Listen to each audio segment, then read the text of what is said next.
안녕하세요. 안녕하세요. 네, 안녕하세요. 김차연이라고 합니다. 그 공익법 단체 재단법인 동천에서 근무하고 있고요. 제가 맡은 분야는 청소년 인권 분야입니다. 그래서 여러분하고 이렇게 인연을 맺게 됐고 이 자리에 서게 됐습니다. 근데 제가 이 1시간짜리 그 강의 교육을 의뢰를 받으면서 굉장히 많은 고민을 했습니다. 이게 제가 어떤 이야기를 해야 될지, 주제를 어떤 걸 잡아야 할지, 1시간으로 학교 밖 청소년과 관련된 법을 다 이야기하기엔 너무 작고요. 또 여러분이 학교 밖 청소년이나 이 청소년들 이 전문가이시잖아요. 근데 제가 또 무슨 정책이나 이런 지원이나 이런 얘기를 하기에도 또 역량이 부족한 것 같고, 그래서 매우 고민이 정말 되었습니다. 그런 바탕에 두고 제가 법률가이기는 하지만 그냥 법을 해석하기보다는 우리나라에 있는 법들을 청소년들에게 어떻게 더 좋게 만들까, 청소년들 인권에 어떻게 더 좋도록 만들까라는 더 고민하는 인권활동가의 관점에서 들려드리고 싶은 이야기들이 있다라는 생각에서 나오게 되었습니다.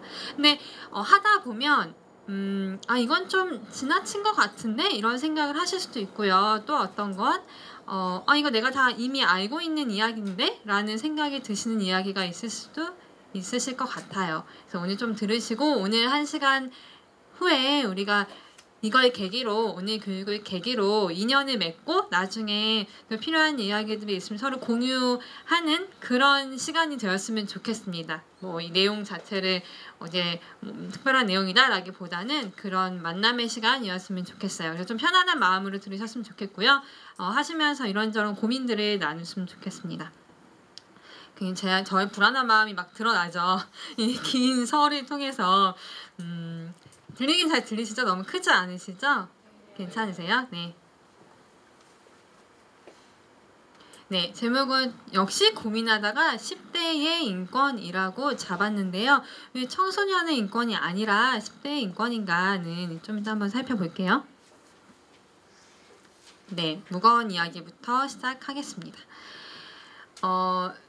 기억하시죠? 세월호 참사 당연히 기억하시고 아직도 벗어나지 못하고 우리의 마음속에 계속 남아있고 행동하고 있는 내용입니다.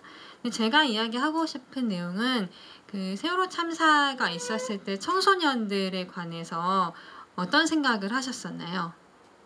그때 대표적으로 나왔던 얘기가 가만히 있어라 라고 했었고 그래서 나왔던 반성들이 이런 거였던 것 같아요. 우리가 청소년들을 가만히 있게 교육한 것이 아닌가? 그죠? 너무 주체적이지 않도록 가르친 것이 아닌가?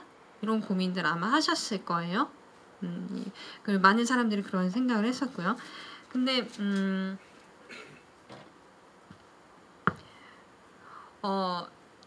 그런 이야기들을 들으면서 전 그런 생각이 들더라고요. 내가 만약에 그 안에 있었으면 어땠을까? 어떠셨을 것 같아요? 가만히 안 있으셨을 것 같아요? 저라면 가만히 있었을 것 같아요. 그 안에서의 최선은 엊그저께 지하철에 타다 보니까 그런 문구도 나오더라고요. 지하철 내에 사고가 발생하면 그 지하철 운행하는 뭐라고 하죠? 그 운전하시는 분의 말을 가장 먼저 들을 것이 1회 안전수칙이더라고요. 내가 배에 있었어도 나라도 그랬겠다. 제가 드리고 싶은 말씀은 우리는 이 사건에서 이 친구들의, 우리 청소년들의 주체적이지 않다라고 또다시 평가하고 있는 거죠. 사실은 이 청소년들은 굉장히 주체적이었고 가장 그때에 합리적으로 생각할 수 있는 생각을 했었겠다. 근데 우린 다시 우리 아이들, 안쓰러운 아이들 보호했어야 하는데 우리가 너무 가만히 있으라고만 했구나, 가만히 있었구나, 이런 마음으로 바라봤던 게 아닐까, 이런 생각이 들었습니다.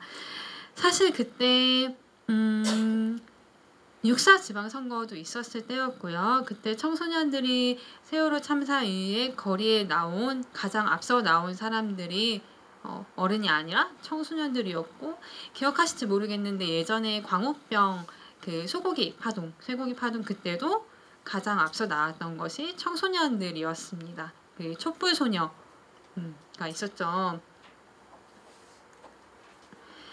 이때 이제 청소년들이 세월호 참사가 끝나고 나서 이렇게 서서 인터뷰를 하면서 했던 말이 이거였어요. 울지 말고 함께 하자 말해달라. 우리 때문에 울지 말고 같이 가자. 이런 이야기를 했었고요. 그 조사 지방선거 때 1618 청소년 선거권을 위한 시민연대라는 모임이 있었는데요. 그때 그 시민연대에서 우리에게도 선거권을 달라, 같은 시기죠, 외쳤습니다. 이때 이 연대에서 했던 캠페인 중에 하나가 청소년 모의투표라는 행사였어요. 혹시 들어보셨나요? 네, 들어보셨어요? 네, 저도 그 시민연대 법률 자문 쪽으로 참여를 했었는데요. 그때 그 모의투표라는 행사는 그 인터넷상에 후보자를 똑같이 등록하고 내가 선거인단으로 등록한다라고 하면 그 투표를 실제 진행할 수 있는 그런 선거였습니다. 그 진행을 했는데 선관위에게 그런 이야기를 들었어요. 금지, 할 수 없다. 왜? 선거운동이기 때문에 할 수 없다. 우리 이거는 선거운동이 아니라 특정한 후보를 지칭하는 것이 아니라 그냥 투표하는 행위인데 이게 왜 선거운동이냐? 그러면 이건 선거운동이 아니라면 여론조사다. 법률상 여론조사인데 여론조사라고 하기에는 표본이 잘 모이지 않은, 표본을 하려면 뭐 지역이나 나이나 이런 게 골고루 돼야 되죠. 근데 그게 아니라 선거인단의 방식이기 때문에 여론조사의 방법에 관한 법률을 위반했다. 그러니까 하지 말아라. 라는 얘기를 들었습니다. 그래서 결국은 그냥 진행을 할까 하다가 위험도 따르고 하니 진행은 하되 발표는 선거 후에 했어요. 네, 결과는 제가 기억하기로 한 후보 빼고 다 동의를 했었던 걸로 기억은 나는데요. 이렇게 당시에 세월호 참사가 있었고 그 당시에 우리가 가만히 있어도 너무 안쓰러워했던 그 청소년들이 사실은 선거권 운동도 하고 목소리를 냈던 거죠. 하지만 이거에 대해서 소위 어른들은 별로 관심이 없었던 것 같아요. 그런 이벤트가 있구나로 끝났었던 것 같습니다. 그때 이런 것도 있었어요. 재밌죠? 포스터예요. 멍석은 깔아드릴게. 표는 없어도 할 말은 있다. 이런 어서와 이런 토론회는 처음이지? 하고 그 청소년들이 직접 아주대학교 종합관에서 이런 토론회를 개최하고 그 지역 교육감 후보들을 초청해서 모두 초청해서 질의응답을 갖고자 하는 시간을 열었어요.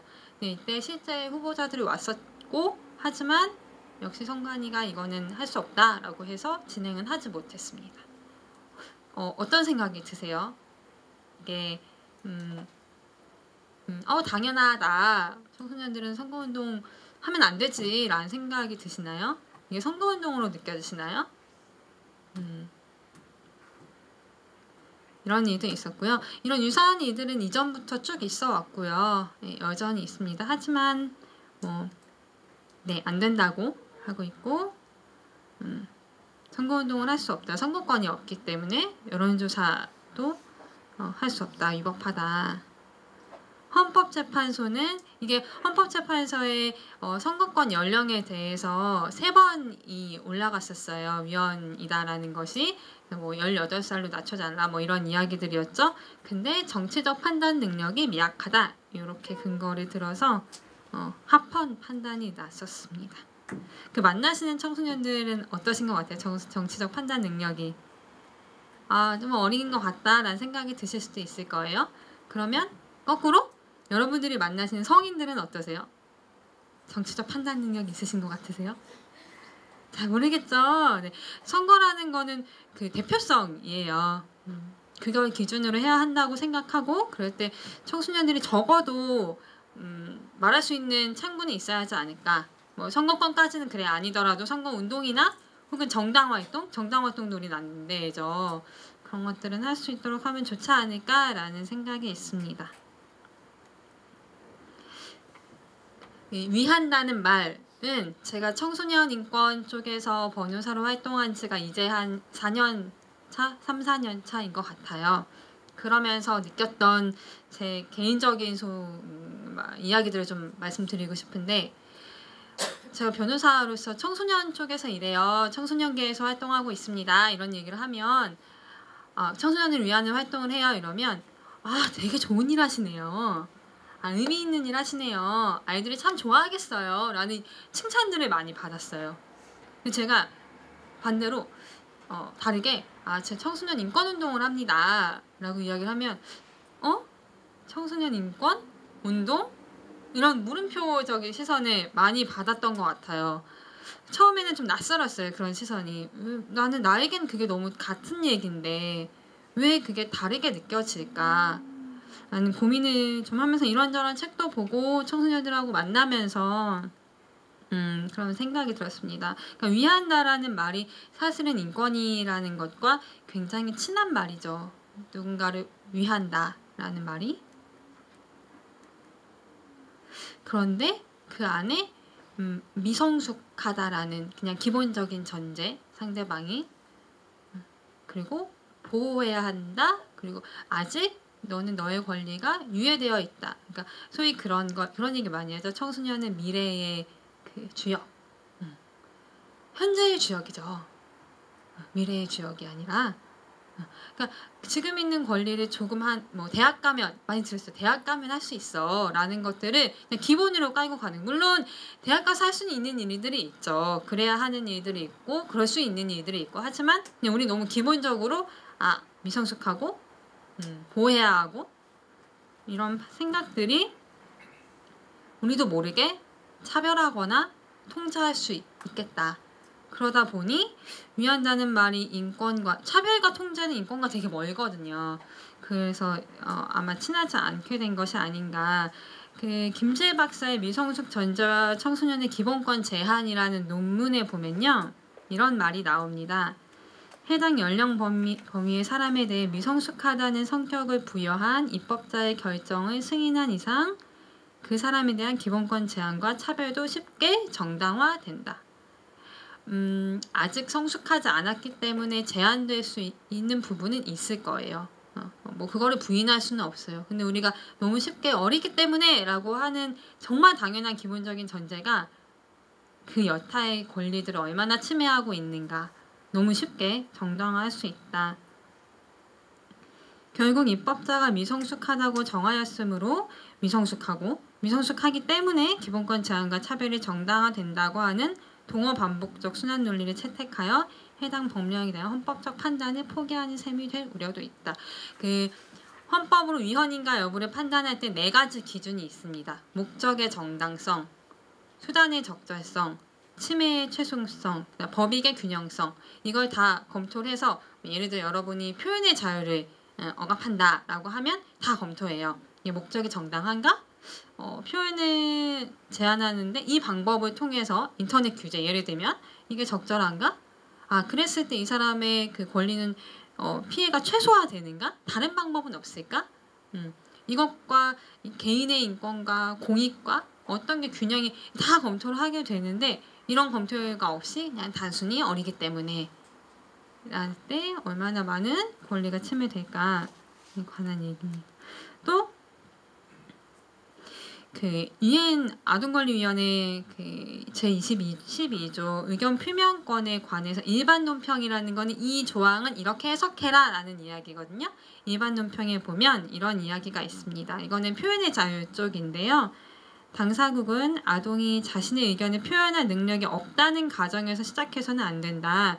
오히려 당사국은 아동이 자신의 의견을 표명할 능력이 있다고 추정하고 의견을 표현할 권리가 있음을 인정하여야 한다. 즉 자신의 능력을 먼저 입증할 책임이 아동에게 있지 않다. 네. 그러니까 거듭 말씀드리지만 제한될 수 있고 미성숙할 수 있습니다. 근데 우리가 기본적으로 얘는 아직 미성숙하구나, 표현할 능력이 없구나 라고 시작하는 것과 할 수 있구나, 의견이 있구나, 받아들여야 하는구나 라고 출발하는 것은 너무 다르다. 그런 말씀을 드리고 싶었습니다.